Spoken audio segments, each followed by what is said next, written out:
But during Governor Romney's campaign for governor down there, he promised the same thing he's promising now. Said he'd fight for jobs and middle-class families.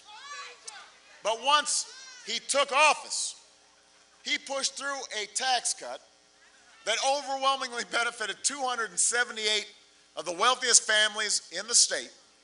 And then he raised taxes and fees on middle-class families to the tune of $750 million. Does that sound familiar to you? Now, when he's asked about this, he says, no, these weren't taxes, these were fees. But keep in mind, there were higher fees to be a barber, higher fees to become a nurse.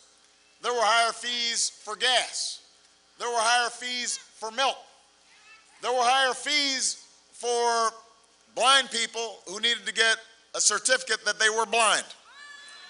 He raised fees to get a birth certificate, which would have been expensive for me. He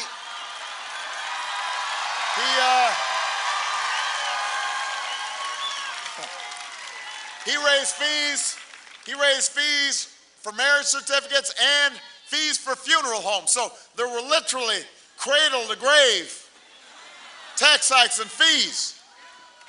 And when he left office, there were only 3 states in the country that had created fewer jobs than Massachusetts.